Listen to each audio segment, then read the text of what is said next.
നമ്മുടെ എല്ലാ ബുധനാഴ്ചയും രാവിലെ അല്ലെങ്കിൽ ഉച്ചയ്ക്ക് കോർപ്പറേഷൻ്റെ സ്റ്റിയറിംഗ് കമ്മിറ്റി യോഗം സാധാരണ ചെയ്യാറുണ്ട്.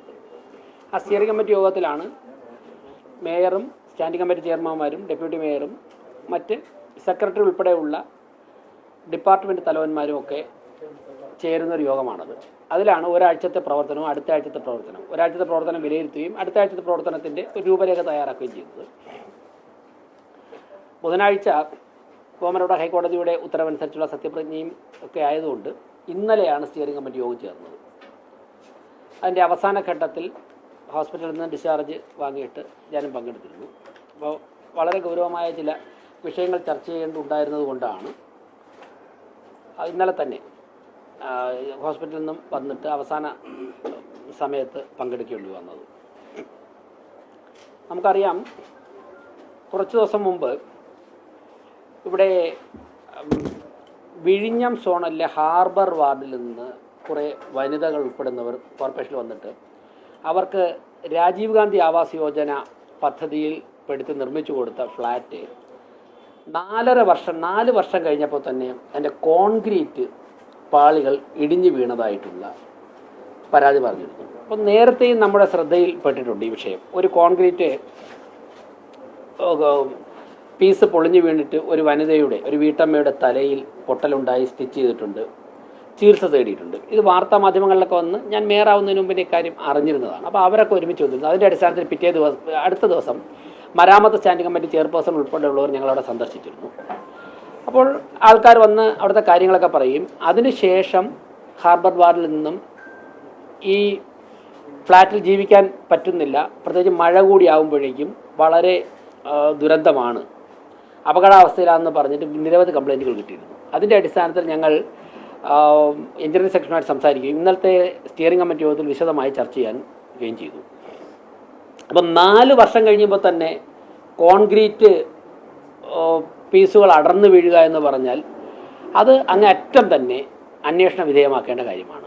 അതിൻ്റെ അടിസ്ഥാനത്തിൽ തിരുവനന്തപുരം ഗവൺമെൻറ് എഞ്ചിനീയറിംഗ് കോളേജിനെ സമീപിക്കാൻ തീരുമാനിച്ചിട്ടുണ്ട്. തിരുവനന്തപുരം ഗവൺമെൻറ് എഞ്ചിനീയറിംഗ് കോളേജ് പ്രിൻസിപ്പളുമായി ഈ വിഷയം ചർച്ച ചെയ്തു. മുൻപ് തിരുവനന്തപുരം കോർപ്പറേഷനുമായി ബന്ധപ്പെട്ട് പൊന്നറ സ്കൂൾ നിർമ്മിച്ചതിൽ ഇത്തരത്തിൽ ചില പോരായ്മകളുണ്ട്. അത് റെക്ടിഫൈ ചെയ്യുന്നതിൻ്റെ ഭാഗമായിട്ട് ഗവൺമെൻറ് എഞ്ചിനീയറിംഗ് കോളേജിൽ നിന്നൊരു സ്റ്റഡി റിപ്പോർട്ട് തേടിയിട്ടുണ്ട്. അപ്പോൾ അത്തരത്തിൽ വിഴിഞ്ഞം സോണലിലെ ഹാർബർ വാർഡിൽ മൈലാഞ്ചിക്കല്ല്, മതിപ്പുറം, കട്ടച്ചാൽ, വലിയ പറമ്പ്, താഴെ വീട്ടുവിളാകം, ഈ പ്രദേശങ്ങളാണ് ഈ ഫ്ലാറ്റുകൾ നിർമ്മിച്ചിരിക്കുന്നത്. അതിൽ ഏതൊക്കെ ഫ്ലാറ്റിനാണ് പോരായ്മയുള്ളത്, അതെങ്ങനെ റെക്ടിഫൈ ചെയ്യാമെന്നും എന്തുകൊണ്ടാണ് ഈ നിർമ്മാണത്തിൽ അപാകതകൾ എന്നുണ്ടെങ്കിൽ അക്കാര്യങ്ങളും പരിശോധിച്ച് റിപ്പോർട്ട് തരാൻ വേണ്ടി തിരുവനന്തപുരം ഗവൺമെൻറ് എഞ്ചിനീയറിംഗ് കോളേജിന് കത്ത് കൊടുക്കുവാൻ വേണ്ടി സ്റ്റിയറിംഗ് കമ്മിറ്റി യോഗത്തിൽ തീരുമാനിച്ചിട്ടുണ്ട്. ഇതാണ് ഏറ്റവും പ്രധാനമായിട്ട് നിങ്ങളെ അറിയിക്കാൻ വേണ്ടി വിളിച്ച ഒരു കാര്യം. ഇനി ഇത് അവിടെ മേയർ അവിടെ സന്ദർശിച്ചതിൻ്റെ അതിന് ശേഷം എന്ത് നടപടിയാണെന്ന് അവിടെയുള്ള ആൾക്കാർ ചോദിക്കുന്നുണ്ട്. ഈ നടപടി അവിടെ പോയി ആ ഫ്ലാറ്റിൽ ജീവിക്കുന്ന ആൾക്കാരെ കണ്ട് അവരോട് ഈ നടപടി പറയും. അതിൻ്റെ അടിസ്ഥാനത്തിൽ അടുത്ത കൗൺസിൽ യോഗം കഴിഞ്ഞാൽ ഉടൻ തന്നെ ഇക്കാര്യങ്ങൾ ആവശ്യപ്പെട്ടുകൊണ്ട് തിരുവനന്തപുരം ഗവൺമെൻറ് എഞ്ചിനീയറിംഗ് കോളേജിൽ കത്ത് കൊടുക്കും. അടുത്ത കൗൺസിൽ യോഗത്തിൽ ഇക്കാര്യം സ്റ്റിയറിംഗ് കമ്മിറ്റി യോഗത്തിൻ്റെ തീരുമാനം കൗൺസിൽ യോഗത്തിൽ അറിയിക്കും. ഇക്കാര്യങ്ങൾ മാധ്യമ പ്രവർത്തകരെ അറിയിക്കാൻ വേണ്ടിയാണ് ഒരു കാര്യം ഇന്ന് പറയുന്ന പത്രസമ്മേളനത്തിൽ പ്രധാനപ്പെട്ട കാര്യം. മറ്റൊന്ന്, ഇപ്പോൾ നമ്മൾ വളരെ വ്യാപകമായിട്ട് ചർച്ച ചെയ്ത ഒരു വിഷയമാണ് സ്മാർട്ട് സിറ്റി നിർമ്മാണവുമായി ബന്ധപ്പെട്ടുള്ള കാര്യങ്ങൾ. നമുക്കെല്ലാവർക്കും അറിയാം, സ്മാർട്ട് സിറ്റി പദ്ധതിയിൽപ്പെടുത്തി നിർമ്മാണം പൂർത്തിയാക്കിയ പല കെട്ടിടങ്ങളിലും ഒരുപാട് പോരായ്മകളുള്ളതായിട്ടുള്ള വിലയിരുത്തലുകൾ വന്നിട്ടുണ്ട്. ഞങ്ങൾ എല്ലാ തരത്തിലുള്ള പരിശ്രമം നടത്തിയിട്ടും പാളയം മാർക്കറ്റിൽ കെട്ടിയിട്ടിട്ടുള്ള കടകളിൽ കച്ചവടക്കാർ അവിടേക്ക് പോകാൻ തയ്യാറാകുന്നില്ല. അതുപോലെ തന്നെ മ്യൂസിയം ഭാഗത്ത് നേരിട്ടെത്തി എഞ്ചിനീയറിംഗ് വിഭാഗവുമായി ബന്ധപ്പെട്ട് സന്ദർശനം നടത്തി അവിടെയും പരിശോധനകളും ചർച്ചകളും നടത്തിയിട്ടും ആ കടകളും തുറക്കാൻ സാധിച്ചിട്ടില്ല. ഇത് വളരെ ഗുരുതരമായ പിഴവാണ്. സ്മാർട്ട് സിറ്റി പദ്ധതികൾ നടപ്പിലാക്കിയുള്ള ഒരു പിഴവായിട്ടാണ് വിലയിരുത്തുന്നത്. അതോടൊപ്പം തന്നെ നിർമ്മാണം പൂർത്തിയാക്കിയ പല മൾട്ടി ലെവൽ കാർ പാർക്കിംഗ് കേന്ദ്രങ്ങളുടെ കാര്യത്തിലും വ്യത്യസ്ത അഭിപ്രായമുണ്ട്. ഇലക്ട്രിക് ബസ് പർച്ചേസിൻ്റെ കാര്യത്തിൽ, ആ ടെൻഡറിൻ്റെ കാര്യത്തിലൊക്കെ തന്നെ വ്യത്യസ്തമായ അഭിപ്രായങ്ങളുണ്ട്. കോർപ്പറേഷൻ അന്നത്തെ സെക്രട്ടറി ഉൾപ്പെടെയുള്ളവർ ആവശ്യപ്പെട്ട പല രേഖകളും ടെൻഡറുമായി ബന്ധപ്പെട്ടുള്ള കിട്ടിയിട്ടില്ല എന്നുള്ള റിപ്പോർട്ടുണ്ട്. അപ്പോൾ ഇക്കാര്യങ്ങൾ സ്മാർട്ട് സിറ്റി പദ്ധതിയിൽപ്പെടുത്തി നടത്തിയ നിർമ്മാണങ്ങളുടെ ക്വാളിറ്റി, ടെൻഡർ നടപടികൾ, അതോടൊപ്പം തന്നെ Palayam museum, multi level car parking കേന്ദ്രങ്ങൾ, ഇതിൻ്റെയൊക്കെ തന്നെ നിർമ്മാണത്തിലുള്ള കാര്യങ്ങൾ കൂടുതൽ അന്വേഷണ വിധേയമാക്കുന്നതിൻ്റെ ഭാഗമായി ഫോറൻസിക് ഓഡിറ്റിന് വിധേയമാക്കാനുള്ള കാര്യങ്ങൾ ആവശ്യപ്പെടും. ചീഫ് സെക്രട്ടറിയോട് എത്രയും പെട്ടെന്ന് തന്നെ സ്മാർട്ട് സിറ്റിയുടെ യോഗം വിളിക്കുവാൻ ആവശ്യപ്പെടും. അതിൽ ഫോറൻസിക് ഓഡിറ്റിന് ഇക്കാര്യങ്ങൾ വിധേയമാക്കി റിപ്പോർട്ട് കിട്ടണം. ഈ ആവശ്യം കോർപ്പറേഷൻ മുന്നോട്ട് വയ്ക്കും. ഞാൻ ആദ്യം പറഞ്ഞ വിഴിഞ്ഞത്തിൻ്റെ കാര്യത്തിൽ structural stability, building quality, rectifying mechanism, ഇത് മൂന്നുമാണ് ആവശ്യപ്പെടാൻ തിരുവനന്തപുരം ഗവൺമെൻറ് എഞ്ചിനീയറിംഗ് കോളേജ് ആവശ്യപ്പെടുന്നത്. Structural stability, building quality, rectifying mechanism. അപ്പോൾ ഇതിലെവിടെയോ ഈ ആദ്യം പറഞ്ഞ രണ്ട് കാര്യങ്ങളിൽ എവിടെയോ ഒരു പോരായ്മ ഉള്ളതുകൊണ്ടാണ് 4 വർഷം കഴിയുമ്പോൾ തന്നെ കോൺക്രീറ്റ് പീസുകൾ അടർന്നു വീഴുന്നത്. അവിടെ കോൺക്രീറ്റ് ചെയ്തപ്പോഴേക്ക് ഉപയോഗിച്ച കമ്പി 4 വർഷം കഴിഞ്ഞപ്പോൾ തന്നെ തുരുമ്പെടുത്തിട്ട് ആൾക്കാരുടെ തലയിലൊക്കെ കൂടെ വീഴാണ്. ഇപ്പോൾ തന്നെ കമ്പി നമ്മൾ പോയി താഴെ നിന്ന് നോക്കിക്കഴിഞ്ഞാൽ കമ്പി നമുക്ക് നേരിട്ട് കാണാം. ചുരുങ്ങിയ വർഷങ്ങളായിട്ടുള്ളൂ. അപ്പോൾ അക്കാര്യങ്ങൾ കൃത്യമായിട്ട് എന്തുകൊണ്ട് സംഭവിച്ചു, കോടിക്കണക്കിന് രൂപ ചെലവഴിച്ചാണ് അതിൻ്റെ എല്ലാ വസ്തുക്കളും പുറത്തു വരണം. ഈ രണ്ട് കാര്യങ്ങൾ അറിയിക്കാൻ വേണ്ടിയാണ് ഇന്ന് മാധ്യമപ്രവർത്തനം കാണുന്നത്.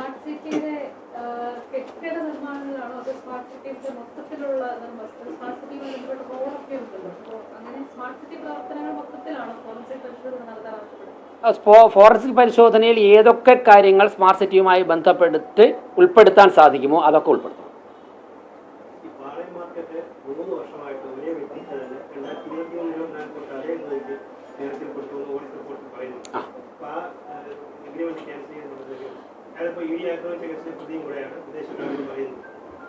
ഞങ്ങളിപ്പോൾ കേസിലെ പ്രതിയാണോ അല്ലേ എന്നുള്ളത് എഗ്രിമെൻറ്റുമായി ബന്ധപ്പെട്ട വിഷയമല്ല. മാനദണ്ഡങ്ങൾ പാലിക്കാത്ത എഗ്രിമെൻറ്റുകളൊക്കെ തന്നെ കണ്ടുപിടിച്ച് അതൊക്കെ തന്നെ ഞങ്ങൾ ക്യാൻസൽ ചെയ്യുന്നുണ്ട്, പുതുക്കുന്നുണ്ട്. ഒരു വലിയ പ്രോസസ്സാണ്. ആ process finance standing committee, deputy മേയറുടെ ഈ ഫിനാൻസ് സ്റ്റാൻഡിംഗ് കമ്മിറ്റി അംഗങ്ങളുടെ നേതൃത്വത്തിൽ വളരെ വേഗത്തിൽ മുന്നോട്ട് പോവുകയാണ്. പക്ഷേ ഈ കടൽ പോലെ കിടക്കുന്നത് കൊണ്ടും നമ്മുടെ എഞ്ചിനീയറിംഗ് ഡിപ്പാർട്ട്മെൻറ്റിന് തന്നെ നോൺ ടാക്സിനൊക്കെ തന്നെ ഇത് എവിടെയൊക്കെയാണ് കിടക്കുന്നത്, എന്തൊക്കെയാണ് പ്രശ്നങ്ങളെന്ന് ഐഡൻറ്റിഫൈ ചെയ്യാനായിട്ട് രേഖകളൊക്കെ കുറേ ഓൺലൈനിലുണ്ട്, കുറേ രേഖകൾ ഫിസിക്കലാണ്. ഇതൊക്കെ കണ്ടുപിടിച്ചെടുക്കുന്നതിൻ്റെ സമയമെടുക്കും. പക്ഷേ ശ്രദ്ധയിൽ വരുന്നതൊക്കെ തന്നെ വളരെ വേഗത്തിൽ ചെയ്യുന്നുണ്ട്. ഞാൻ അടുത്ത ദിവസം പറയാം, ചില ലേലങ്ങൾ ഒന്നുകൂടി പുനഃക്രമീകരിച്ചപ്പോഴേക്കും ലക്ഷക്കണക്കിന് രൂപയാണ് ഒരൊറ്റ ലേലത്തിൽ തന്നെ കോർപ്പറേഷന് കൂടുതൽ കിട്ടിയിരിക്കുന്നത്. 120% വർധനവയാണ് ഒരു ലേലത്തിൽ കിട്ടിയിരിക്കുന്നത്. 120% വർധനവ്. അങ്ങനെയുള്ള കാര്യങ്ങൾ നടന്നു വരികയാണ്. കുറച്ചുകൂടി വ്യക്തമായ ശേഷം മാധ്യമങ്ങളോട് പറയാം.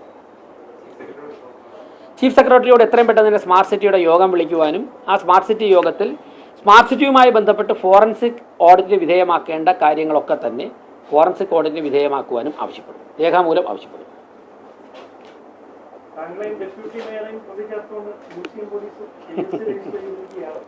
അല്ല, കേസൊക്കെ മേയറാവുന്നതിന് മുമ്പ് വന്നിട്ടുണ്ട്, മേയർ സ്ഥാനം കഴിഞ്ഞാലും വരും. കേസൊക്കെ കോടതിയിൽ നിയമപരമായിട്ട്.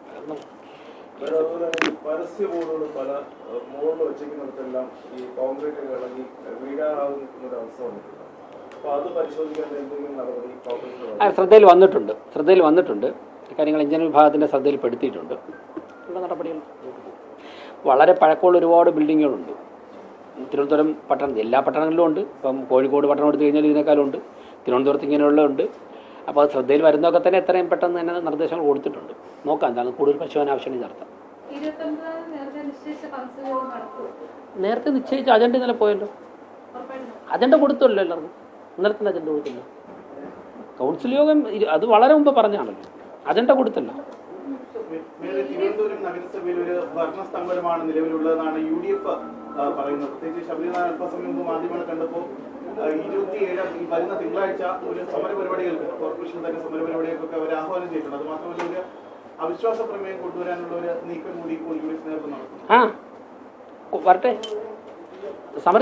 സമരം ചെയ്യേണ്ടെന്ന് ആരെങ്കിലും പറഞ്ഞിട്ടുണ്ടോ? ഞങ്ങളിൽ ഏറ്റവും കൂടുതൽ സമരം ചെയ്തിട്ടുള്ളൂ. ശബരിനാഥൻ സമരം ചെയ്ത് 6 മാസം അല്ലായുള്ളൂ തുടങ്ങിയിട്ട് കോർപ്പറേഷൻ സമരം ചെയ്യാൻ. ഞാൻ സമരം ചെയ്തതുപോലെ ഇവിടെ ആര് ഇപ്പോൾ ഉള്ളവർ സമരം ചെയ്തിട്ടുള്ളത് ഈ കോർപ്പറേഷനിൽ? സമരമൊക്കെ ജനാധിപത്യപരമായുള്ള എല്ലാ സമരങ്ങളെയും ഞങ്ങൾ ബഹുമാനിക്കുകയാണ്.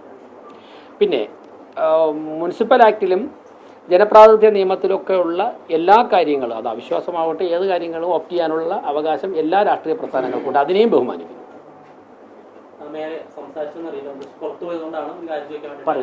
ഈ വിഴിഞ്ഞത്തെ കേസ് പറഞ്ഞിരുന്നല്ലോ, ആ ഫ്ലാറ്റ് സംശയം പൂർണ്ണമായും കഴിഞ്ഞ കോർപ്പറേഷൻ ഭരണസമിതിയുടെ നേതൃത്വത്തിൽ നിർമ്മിച്ചതാണോ? അതിന് ചെലവ് എത്ര രൂപയായിരുന്നു? അതൊക്കെ തന്നെ 91 കോടി രൂപയുടെ എസ്റ്റിമേറ്റ് എടുത്തതായിട്ടാണ് ആദ്യഘട്ടത്തിൽ ലഭിക്കുന്ന വിവരങ്ങൾ. ആ രേഖകളൊക്കെ തന്നെ പരിശോധിക്കാൻ വേണ്ടി പറഞ്ഞിട്ടുണ്ട്. അതിൻ്റെ പൂർണ്ണമായിട്ടുള്ള റിപ്പോർട്ട് കിട്ടിയിട്ട് ഞാൻ അതിൻ്റെ ഫിഗറിലൊക്കെ കൃത്യമായിട്ട് പറയാം.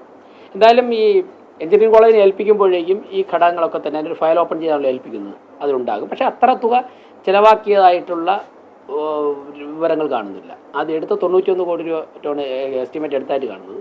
കൂടുതൽ രേഖകൾ അടുത്ത ഘട്ടത്തിൽ വിതരണം ചെയ്യും, സപ്ലൈ ചെയ്യാം. മറ്റൊരു കഴിഞ്ഞ കൗൺസിൽ യോഗത്തിൽ ഒരു തീരുമാനം ഉണ്ടായിരുന്നു. നമ്മുടെ കമലേശ്വരത്തുള്ള ഒരു ഹോൾ ഉണ്ടല്ലോ, അതിൻ്റെമായി ബന്ധപ്പെട്ട് ഒരു അന്വേഷണം നടത്താൻ വേണ്ടി സെക്രട്ടറി ഏൽപ്പിച്ചിരുന്നു.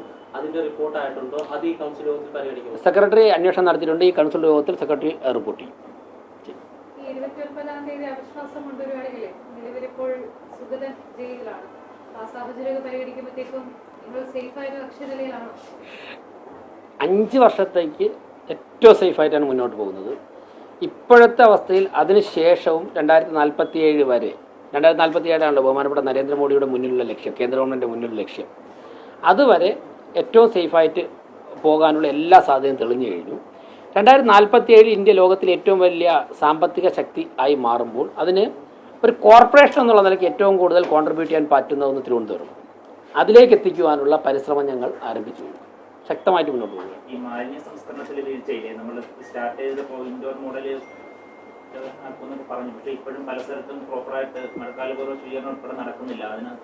അതിനുള്ള ചർച്ചകൾ നടക്കുന്ന ഒരു നോൺ ബൈൻഡിങ് MOU BPCLുമായിട്ട് സൈൻ ചെയ്യാനുള്ള എല്ലാ നടപടികളും പൂർത്തിയാക്കിയിട്ടുണ്ട്. അതായത് പല സംസ്ഥാനങ്ങളിലും പ്ലാന്റ് ചെയ്ത BPCLാണ് പ്ലാൻ ചെയ്തിട്ടുള്ളത്.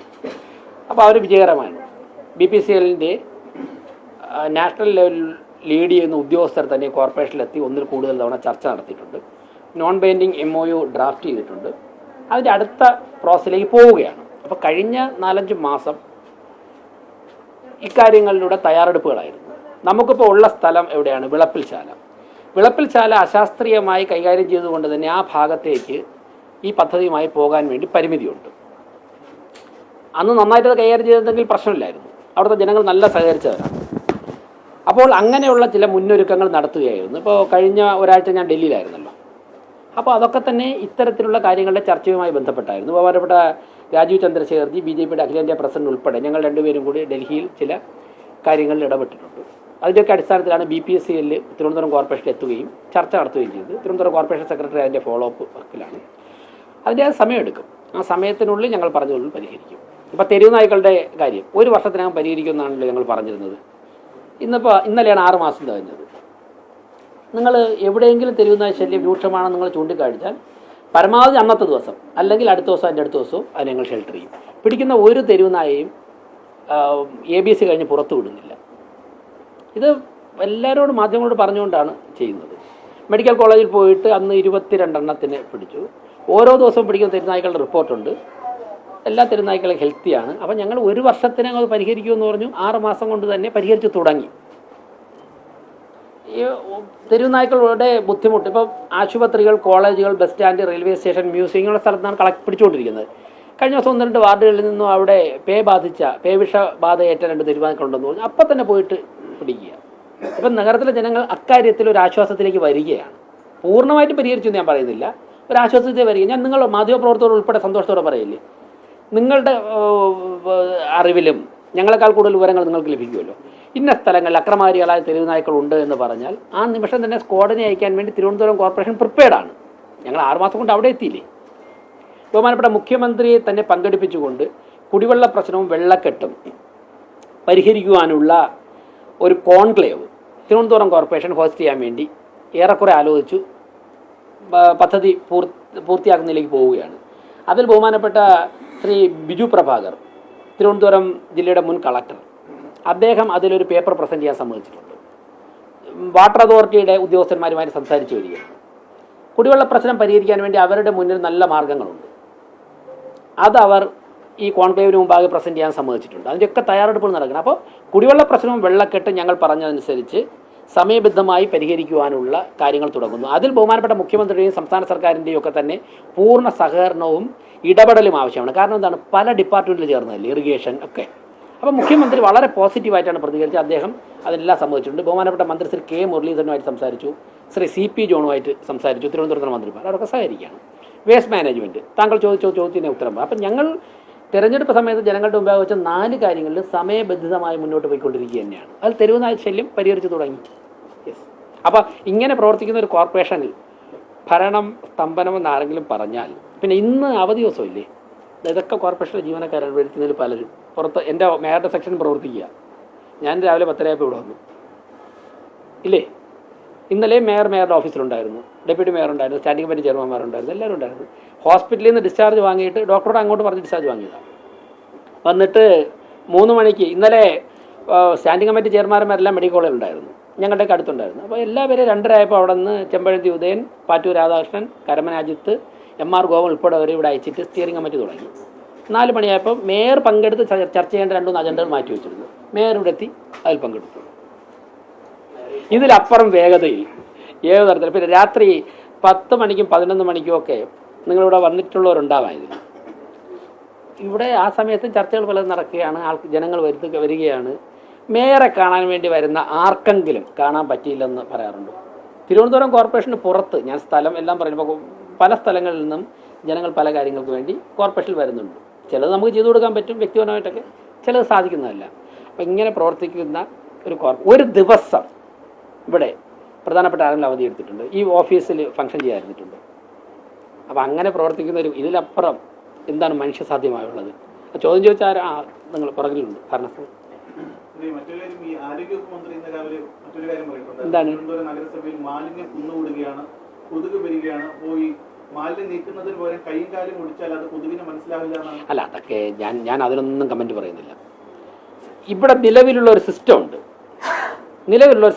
ആ സിസ്റ്റത്തിൽ നിന്നുകൊണ്ട് ചെയ്യാൻ പറ്റുന്ന കാര്യങ്ങൾ ചെയ്യുന്നുണ്ട്. ഓരോരുത്തരും പറയുന്നതിന് മറുപടിയായിട്ട് ഞാൻ പറയുന്നില്ല, മനുഷ്യസാധ്യമായ എല്ലാ കാര്യങ്ങളും ചെയ്യുന്നുണ്ട്. ഓക്കെ, അത് അക്കാര്യങ്ങളെല്ലാം ചെയ്യുന്നു. ഞാൻ ഈ ഇഷ്യൂസിനെ കോമഡിവൽക്കരിക്കാനോ അതിന് മറുപടി പറയാനൊന്നും ഞാൻ ഉദ്ദേശിക്കുന്നില്ല. മനുഷ്യസാധ്യമായിട്ട് ചെയ്യാൻ സാധിക്കുന്ന എല്ലാ കാര്യങ്ങളും ചെയ്യുന്നുണ്ട്.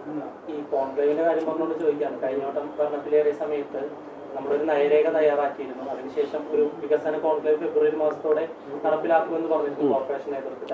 അതിനെന്തെങ്കിലും തുടർ നടപടികളുണ്ട്? അതാണ് ഇപ്പോൾ പറഞ്ഞത്. അതായത് അത് കഴിഞ്ഞപ്പോഴേക്കും തെരഞ്ഞെടുപ്പായപ്പോഴേക്കും സംസ്ഥാന സർക്കാരിൻ്റെ കൂടി ഇടപെടൽ ഈ വിഷയങ്ങളിൽ വേണം. അപ്പോൾ തെരഞ്ഞെടുപ്പ് കഴിഞ്ഞ് പുതിയ മുഖ്യമന്ത്രി വന്നു. പുതിയ മുഖ്യമന്ത്രിയോട് സംസാരിച്ചു. അപ്പോൾ അദ്ദേഹം പറഞ്ഞു 19-ാം തീയതി ബഡ്ജറ്റ് കഴിഞ്ഞിട്ടുള്ള ഏത് ദിവസവും തിരുവനന്തപുരത്തുള്ള ദിവസം നേരത്തെ പറഞ്ഞാൽ അദ്ദേഹം സമയം അനുവദിക്കാമെന്ന് പറഞ്ഞു. അതിനനുസരിച്ച് ബഡ്ജറ്റ് കഴിഞ്ഞ ആ ദിവസം ബഡ്ജറ്റിൻ്റെ അന്ന് തന്നെ അദ്ദേഹത്തിൻ്റെ ഒരു സ്റ്റാഫിനെ അദ്ദേഹം അതിന് വേണ്ടി കോൺടാക്ട് ചെയ്യാൻ വേണ്ടി ബന്ധപ്പെടാനുള്ള ഒരു കോൺടാക്ട് പോയിന്റ് തന്നു. ബഡ്ജറ്റ് അദ്ദേഹം അവിടെ അവതരിപ്പിച്ചുകൊണ്ടിരുന്നപ്പോൾ ആ സ്റ്റാഫുമായിട്ട് സംസാരിച്ചു. നമ്മൾ ഏറെക്കുറെ പറഞ്ഞ ഡേറ്റ് തന്നെ അവർ സമ്മതിച്ചു. ആ ഡേറ്റിലെ തയ്യാറെടുപ്പുമായിട്ട് ബന്ധപ്പെട്ട് ബിജു പ്രഭാകരനോട് സംസാരിച്ചു, കെ മുരളീധരനോട് സംസാരിച്ചു. അങ്ങനെ പ്രോസസ് മുമ്പോട്ട് പോയി. ഇന്നലത്തെ സ്റ്റിയറിംഗ് കമ്മിറ്റി ചർച്ച ചെയ്തു. ആ കോൺക്ലേവ് മാധ്യമപ്രവർത്തകർ ഉൾപ്പെടെ പൂർണ്ണ സമയം പങ്കെടുപ്പിച്ചുകൊണ്ടായിരിക്കും നടക്കുന്നത്. ഡേറ്റ് പറയാം. ഒരു 1-2 മന്ത്രിമാരുടെ കൂടെ കിട്ടിയിട്ടുണ്ട്. CMന്റെ ടെൻഡേറ്റീവായിട്ടാണ് ഡേറ്റ്. എല്ലാ മാധ്യമപ്രവർത്തകർ ഉൾപ്പെടെ ക്ഷണിച്ചുകൊണ്ട്, കാര്യം ഞങ്ങളതിൽ കൂടെ ഉദ്ദേശിക്കുന്നത് എല്ലാ ഡിപ്പാർട്ട്മെൻറ്റിനും ഒരൊറ്റ പ്ലാനായിരിക്കണം. കുടിവെള്ള പ്രശ്നം പരിഹരിക്കാനായിട്ട് സംസ്ഥാന സർക്കാർ മുതൽ കൗൺസിലർക്ക് വരെയുള്ള ഒറ്റ പ്ലാനായിരിക്കണം. വെള്ളക്കെട്ട് പരിഹരിക്കുന്നതിനെ കുറിച്ച് ഒരു പ്ലാനായിരിക്കണം. ഇപ്പോൾ പലപ്പോഴും സംസാരിക്കുമ്പോൾ കോർപ്പറേഷന് ഒരു പ്ലാനുണ്ട്, ഇറിഗേഷൻ ഡിപ്പാർട്ട്മെൻറ്റിൻ്റെ വേറൊരു പ്ലാനാണ്, PWDക്ക് മറ്റൊരു പ്ലാനാണ്. അത് നടപ്പിലാക്കുമ്പോൾ പണം നമുക്ക് ചിലവാക്കും, പ്രശ്നം പരിഹരിക്കപ്പെടുന്നില്ല. അപ്പോൾ അതിനുവേണ്ടിയാണ് ഈ കോൺക്ലേവിലൂടെ ഇതെത്തുകയും അത് ബഹുമാനപ്പെട്ട മുഖ്യമന്ത്രിയുടെ തന്നെ മേൽനോട്ടത്തിൽ അക്കാര്യങ്ങൾ ചെയ്യണമെന്ന് ആഗ്രഹിച്ചിട്ടുള്ളത്.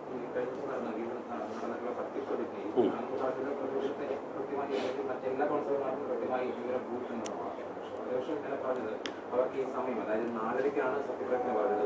ആ 4:30-ക്ക് തന്നെയാണ് വാട്സപ്പിൽ അവർക്ക് സന്ദേശം തരുന്നത്. അങ്ങനെയല്ല അവർ വിളിക്കേണ്ടത് ചട്ടപ്രകാരം എന്നുള്ളതാണ് അവർ പറയുന്നത്. ഏത് ചട്ടമാണ് അങ്ങനെ പറയണത്? ഏത് ചട്ടം എനിക്കറിയില്ല. അല്ല, അത് എനിക്ക് തോന്നി 4:30-ക്ക് കിട്ടിയ ആളിൻ്റെ റേഞ്ച് എന്തെങ്കിലും പ്രശ്നമായിരിക്കും. കാരണം ഈ 3 മണിക്ക് കിട്ടിയവരും ഉണ്ട്. ഈ റേഞ്ച് ഇല്ലാത്ത സ്ഥലത്ത് നിന്ന ആളിനായിരിക്കും ചിലപ്പോൾ 4 മണിക്ക്. രേഖാമൂലമാണ് കൊടുത്തത്, അല്ല മെയിൽ ചെയ്തു. ഞങ്ങൾക്ക് കോടതിയുടെ വിധിയും വന്ന് അങ്ങനെയാണ്.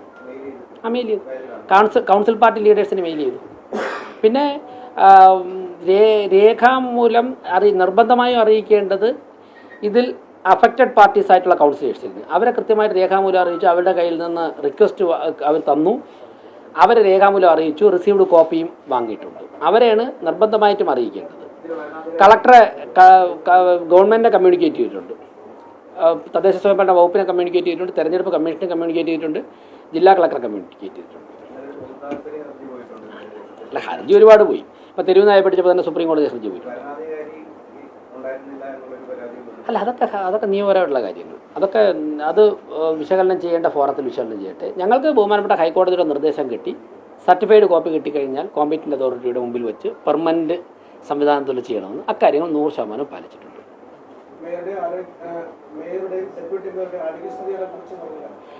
കാല് കുറച്ച് പെയിൻ ഉണ്ടായിരുന്നു. അവിടെ ചെന്നു എക്സ്റേ എടുത്തു, പൊട്ടലില്ല, കാലിൽ പൊട്ടൽ ഇതില്ല. അവിടെ കുറച്ച് ഡിസ്ലൊക്കേഷൻ ഉണ്ടായിട്ടുണ്ട്. അങ്ങനെ അവർ അതിനുള്ള പരിഹരിക്കാനുള്ള കാര്യങ്ങൾ ചെയ്തു. പിന്നെ 2 ദിവസം കൂടെ മെഡിസിൻ തന്നിട്ടുണ്ട്, അത്രയേ ഉള്ളൂ. ഒരു വൊമിറ്റിങ് ഉണ്ടായിരുന്നു, പക്ഷേ കുറച്ച് സഫോക്കേഷൻ ഉണ്ട്. പക്ഷേ രാത്രി തന്നെ ഡിസ്ചാർജ് ചെയ്തിട്ടാണ്. ഇന്ന് രാവിലെ വിളിച്ചിട്ടില്ല. ബാക്കി എല്ലാവരും എല്ലാം മാനേജബിളാണ്. പിന്നെ ഞാൻ ഒരു കാര്യം മാധ്യമപ്രവർത്തകരോട് പറയാം. സമരം ജനാധിപത്യത്തിൽ സ്വാഗതാർഹമാണ്. ജനാധിപത്യം ചടുലമാണോ? ഞാൻ ആദ്യമേ പറഞ്ഞ വാക്കതാണ്. സമരങ്ങളൊക്കെ തന്നെ ജനാധിപത്യത്തിലാകാം. പക്ഷേ ഇത് ഏറ്റവും സാധാരണക്കാർ വരുന്നൊരു സ്ഥാപനമാണ്. തിരുവനന്തപുരം കോർപ്പറേഷൻ, പഞ്ചായത്തുകൾ, മുനിസിപ്പാലിറ്റിയൊക്കെ തന്നെ ഏറ്റവും സാധാരണക്കാരായ ജനങ്ങളാണ് ഏറ്റവും കൂടുതൽ വരുന്നത്. ആ സമയത്ത് കൗൺസിലർമാർ ഇപ്പോൾ ഇതിനകത്ത് പ്രകടനം നടത്താറുണ്ട്, ധർണ നടത്താറുണ്ട്, ഒക്കെ ചെയ്യാറുണ്ട്. ഞങ്ങൾ ചെയ്തിട്ടുണ്ട് കാര്യങ്ങൾ. പക്ഷേ കടന്നു വരുന്ന ഈ ഡോറിൻ്റെ സൈഡിൽ സമരം ചെയ്യുന്നതിന് അവരുടെ ജനാധിപത്യ അവകാശത്തിന് ഞങ്ങൾക്ക് വിയോജിപ്പില്ല, ഞങ്ങൾ റെസ്പെക്ട് ചെയ്യണം. പക്ഷേ ഈ ഡോറിൻ്റെ മുൻപിൽ തന്നെ ചേറിട്ടിട്ട് അവിടെ കടക്കാൻ പറ്റില്ല എന്നുള്ള നിലപാട് എടുക്കുകയും ബലപ്രയോഗം ചെയ്യുകയും ചെയ്യുന്നത് ജനങ്ങളുടെ കാര്യങ്ങൾ സാധിക്കാൻ വരുന്നവരെ തടസ്സപ്പെടുത്തുന്നതാണ്. അതോടൊപ്പം തന്നെ ഇവിടുത്തെ ഭരണത്തിന് നേതൃത്വം കൊടുക്കുന്ന ഒരു ഉദ്യോഗസ്ഥരും പ്രവർത്തിക്കുന്ന മുറികളിൽ അതിനകത്തേക്കും പുറത്തേക്കും കടക്കുവാനുള്ള സാഹചര്യം തടസ്സപ്പെടുത്തരുത്.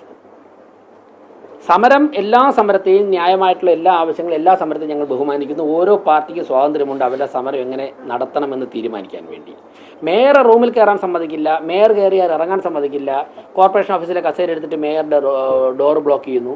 എന്നിട്ട് പുറകിലൊരു ഡോറുണ്ടല്ലോ, നിങ്ങൾ അതിലേക്കൂടെ കയറിക്കോളൂ എന്ന് ഉത്തരവാദിത്തപ്പെട്ട നേതാക്കന്മാർ, മുൻ മന്ത്രിമാർ തന്നെ പറയുന്നു. അങ്ങനെയുള്ള രീതിയിലുള്ള സമരങ്ങൾ അനുവദിക്കാൻ സാധിക്കില്ല.